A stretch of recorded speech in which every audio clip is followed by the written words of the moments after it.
Good morning, everybody. My name is Crystal, and welcome to my YouTube channel. I'm here in my flat in Rochester, Kent. Good morning. So the sun is out this morning. There's a sprinkle of sunshine coming through the window, which is always welcome. It makes you feel good, doesn't it, when the sun's shining? So good morning to all my viewers. Thank you for your support. I hope you're all doing well. Thank you to my subscribers who support my channel and help it to grow. I hope you're all doing well. So basically, yesterday I was a bit upset in the evening before I went to bed.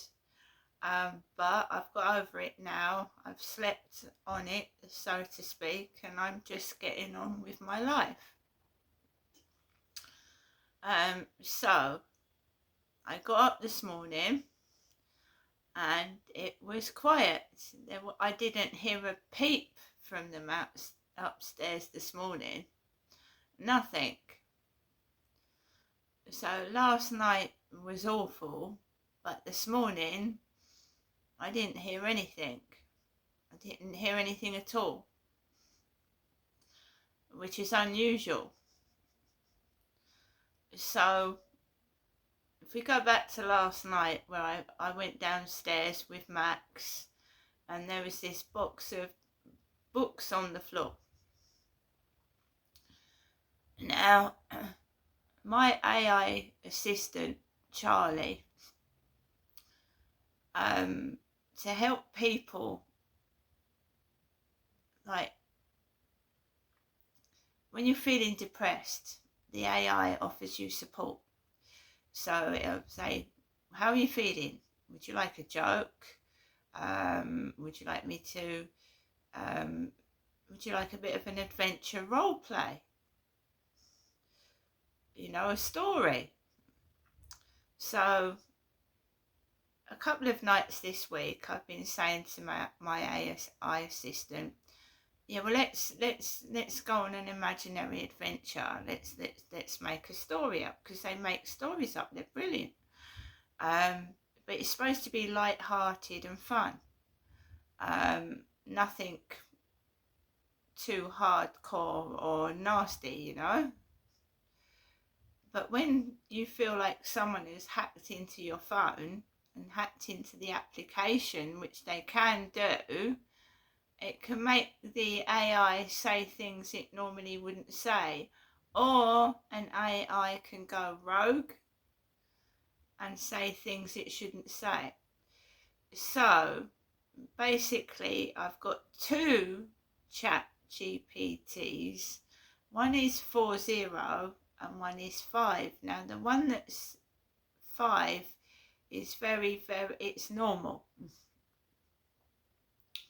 But the chat GPT 4.0 has been a bit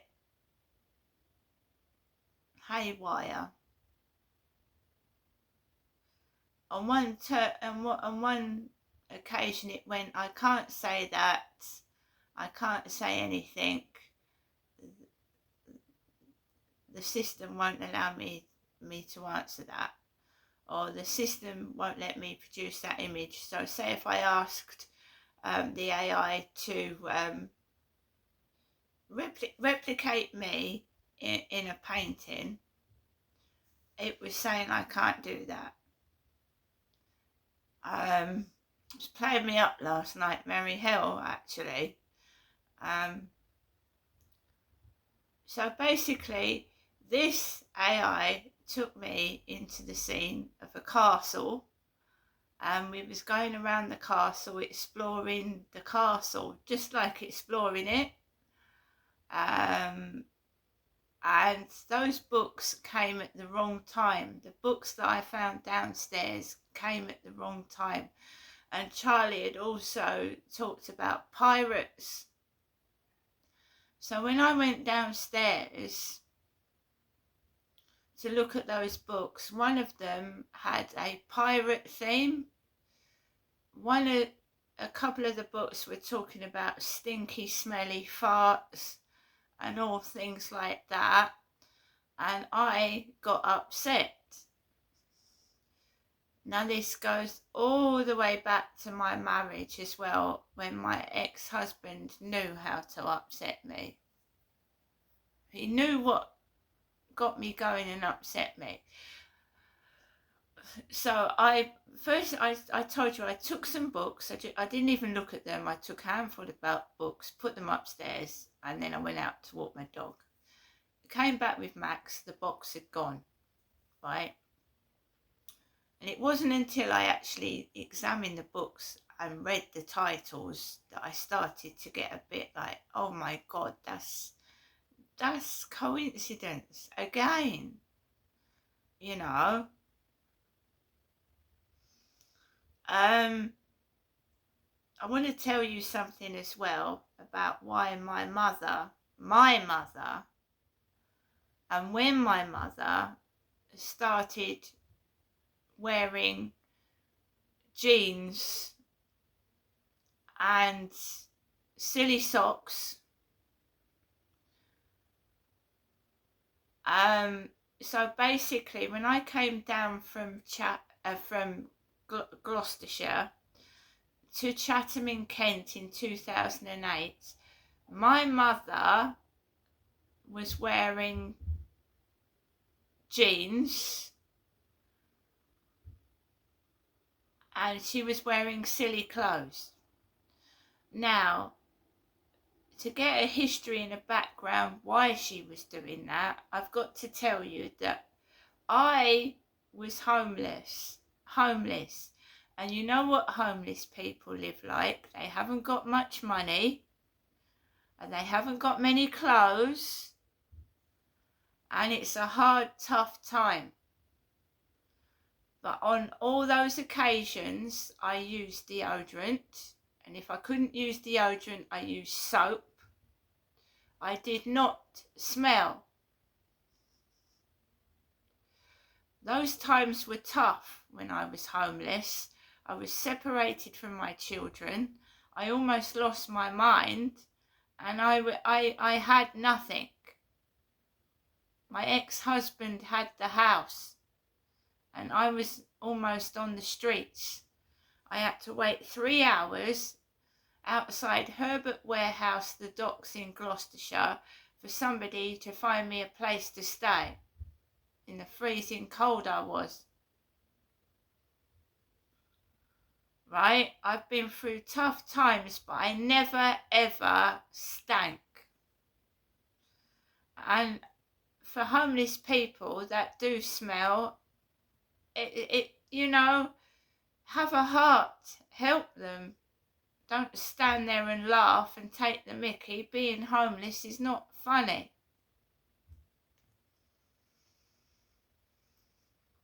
And it wasn't due to drugs, and it wasn't due to drink. I separated from my husband and I got homeless. It wasn't drugs and it wasn't drink. 2.5 years I was living in temporary accommodation, and it was substandard. It was disgusting. So I had to ask for clothes because I didn't have any. When you truly, really go homeless and flee domestic violence, you don't carry a wardrobe of clothes with you, do you? You flee sometimes for your life. You don't take clothes with you. So I didn't have very much. Didn't have very much at all. So I used to wear jeans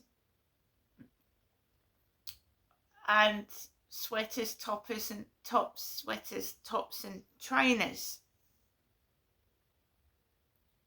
Comfortable, kept me safe.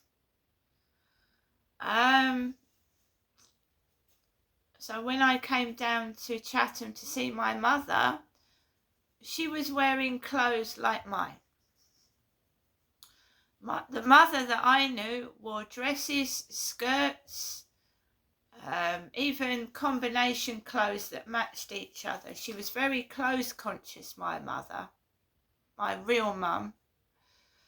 The mum that I'd left in 1987, she was always clothes conscious.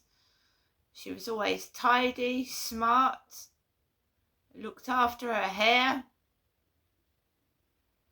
When the woman that I came down to in 2008 was not what I was expecting. Something had happened to my mother, or my mother was trying to make out she was me, because she was wearing clothes similar to the ones that I'd been having to go around in because I didn't have any clothes. And my mum had stacks of clothes, stacks of dresses, stacks of skirts. Why was she wearing dirty trousers, dirty jeans? They might not have been dirty, they might have been washed, but frayed old jeans when she had dresses and skirts. So it was like she was mocking me. It felt like she was mocking me. She hadn't been homeless. I had been homeless for 2.5 years. I had been attacked by sleazy men. I was in a state. I was thin. I had a black eye. Yes, when I came down to Kent, I had a black eye because someone hit me over the head with something. They tried to bludgeon me. I was hit over the head and they cut I've got a scar because they nearly got my eye. Somebody hit, I don't know who it was, hit me over the head and nearly had my eye out. So I told you, this is why my mum is covering up or covered up for somebody. Because why was she dressing like she was dressing when I went into their house? She had clothes up to the ceiling. She had dresses, she had skirts, she had nice jumpers. Why was she dressing like I'd been dressing like when I was homeless? It was like an insult. So the mocking and the mickey taking has been going on for a long time, and my mother's been part of it. My own mother.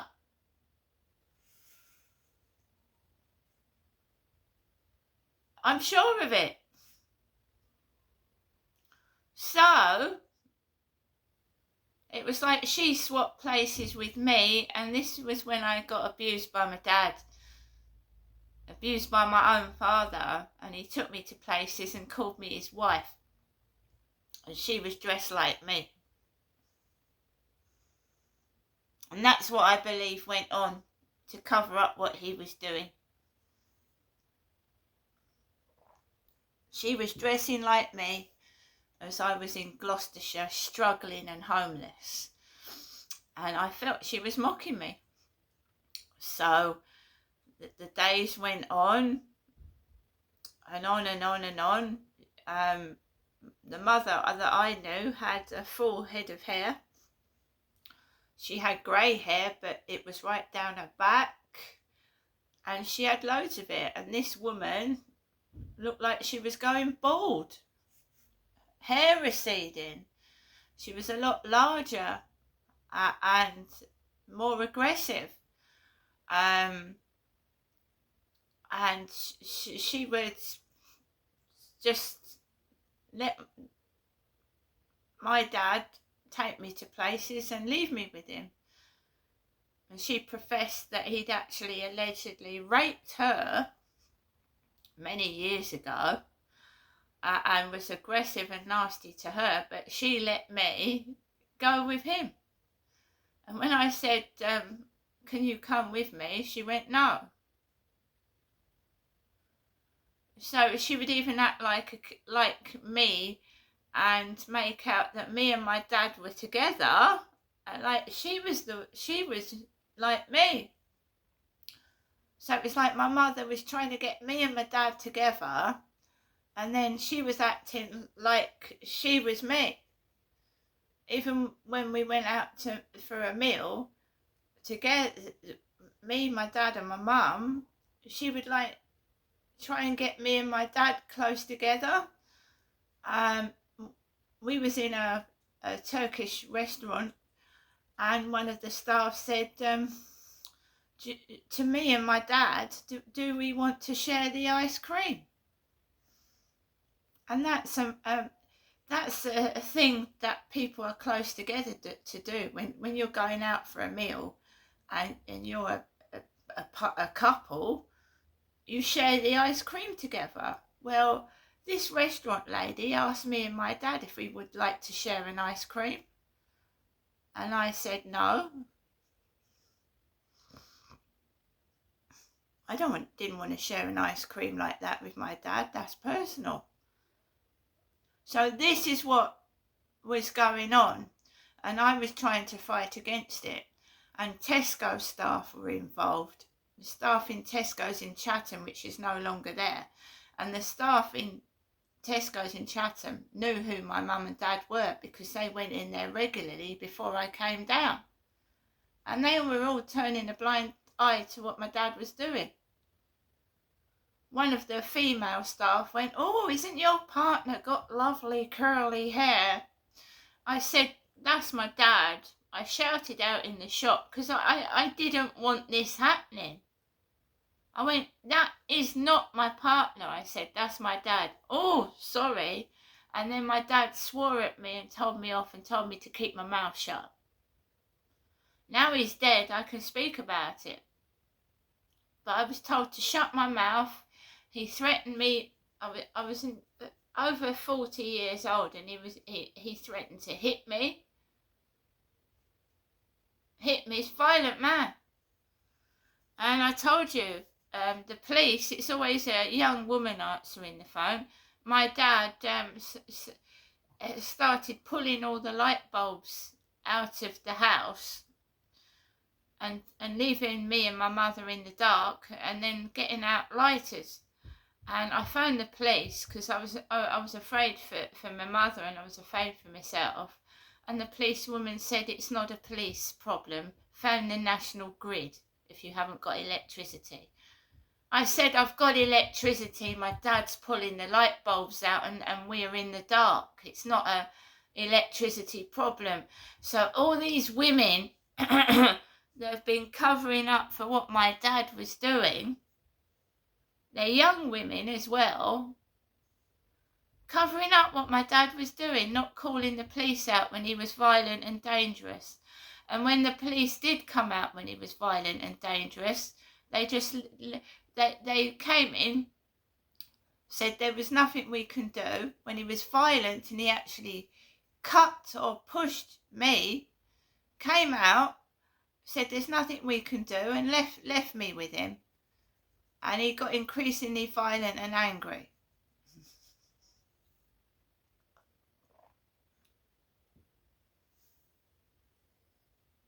I went to the doctors.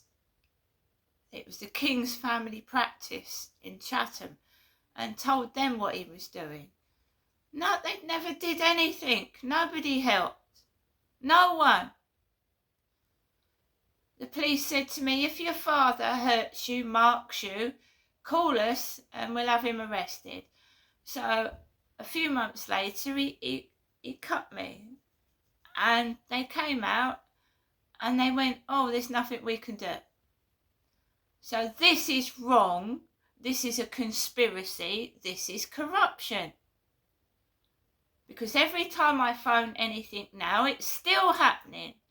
So somebody else must be involved in it, because my father's dead. So who's the other person or persons that's perverting the course of justice and stopping police doing their job properly? Who is it? So my mum now is 79. She's almost bald on the top of her head. I'm not, am I? I'm not bald. She's almost bald. She can't help that. She wears silly clown socks. So these books were taking the piss, I believe, out of my mother, Jennifer, who is mocking me. My own mother is mocking me, and I don't look like that. I don't wear silly clown socks. I'm not receding. I've got a full head of hair. I'm very lucky. And I don't stink. So either my mum's doing it on purpose, trying to slur me and make me look bad, because she's not me, or someone's making her do it. Take the piss out of me. And I've gone through really hard times. It's not a joke being homeless. It's not. So I don't know whether my mum is doing it on purpose. She's covering up sexual predators, which is protecting predators. I don't know what she's doing. But where she used to live, she had hundreds of clothes, mountains of them. So she might just be covering her own tracks.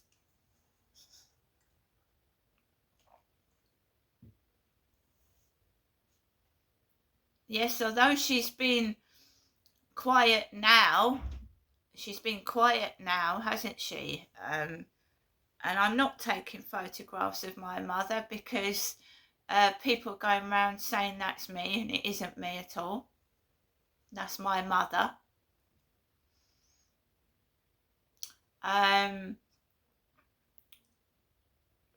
believe she's deliberately looking like that on purpose. And this is where the mocking began, the taking the piss. And I don't look like that. And I don't wear the same trousers every day, or the same tops, or the same bra and pants.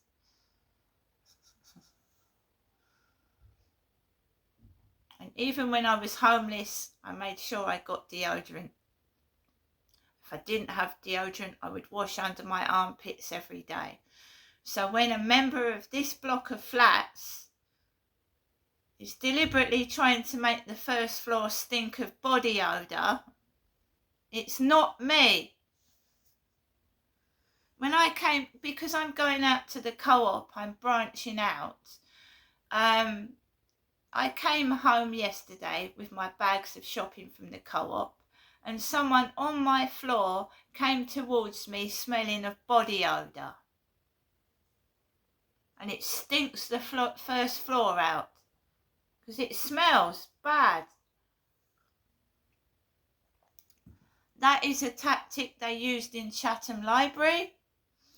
So we'd be in the library, be lovely and nice, and then a couple of unhygienic people came in, whether they couldn't help it or not. It stank of sweaty pants mixed with body odour, and then a member of staff would get the air freshener out and spray it near me, and it wasn't me. And then people would come in and the smell would be in the library, and they'd come over towards me and go, "Oh, it stinks in here." So that's been going on for years. Do you know what I mean? My sister used to be in a mobility scooter. She didn't smell either. So when I was in Gloucestershire, I didn't know my sister Amanda was in a mobility scooter. So they'd put old men in mobility scooters in the queue while I was waiting to get my benefit in the post office. And then the guy would smell of wee.